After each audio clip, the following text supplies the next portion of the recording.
Hey guys, my name is Ryan. And my name is Miska. And welcome to Overwatch Central. So today we thought we'd make a fun little video surrounding our favourite and most effective heroes to play in Capture the Rooster. We've compiled a list of our top 5 heroes for Overwatch's latest seasonal brawl. Let's get started with number 5. First out, but in on the number 5 spot, we have Farah. We picked Farah because she is incredibly good on at least 2 of the 3 areas of Lijiang Tower. The only one she's really bad at is Control Center, but the other one she's really good at because she can make really good use of long range and vertical attack and offense, taking out turrets and just providing damage on very long range, which normally is not something you do a lot in this game mode. So it's just about finding the right attack angles on the right spots to shoot from and just making sure that you provide constant damage for your team. If you actually manage to grab the flag as well, you should be able to just use your jetpack to fly up into the air and out of there very quickly. Soldier 76 and McCree are not picked a lot in this game mode either, so you should have free reign up in the air, for the most part at least. She's in the number 5 spot for a reason though, so let's move on and see which other heroes are better than Farah at Capture the Flag. Symetra is down as our number 4 for a number of reasons. In Capture Point game mode she's a solid pick, and the Capture the Flag game mode is a solid example of how it isn't just a hero reliant on her teleporter. Sentry turrets can nest to protect a point but also give a good indication to any enemies pushing into your area. Her primary fire latches on and cooks nearby enemies, so it's great in a struggle. Her secondary fire can pass through barriers, giving the likes of Winston and Reinhardt serious problems when pushing through a tight choke.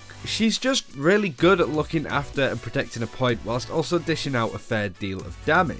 She has some shield HP, and the shield generators also mean that she has an element of self-sustain in a game mode where supports aren't often found. I don't think she's as OP as someone claiming this game mode, but she's definitely a tough egg in Capture the Rooster.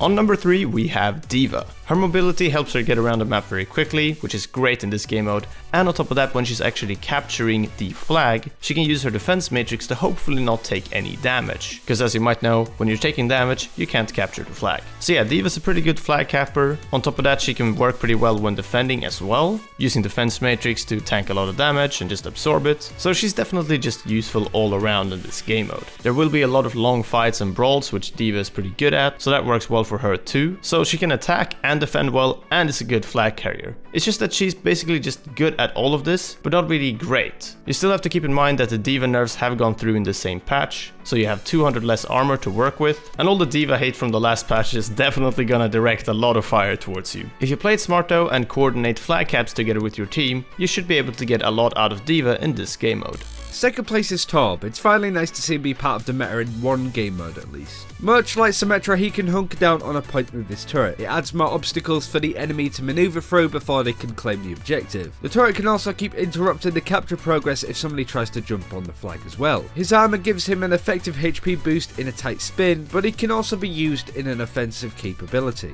throwing a turret just in front of the enemy's objective to add a little bit more pressure and a little bit more damage. His right click is an absolute tank killer, and surprisingly is effective across the board. Molten Core is enough to scare off any major push, but also is pretty good at pushing through the final enemy defenses on an attack. He's definitely more effective when he isn't just used on defense watch, so do try an aggressive Torbian now and again.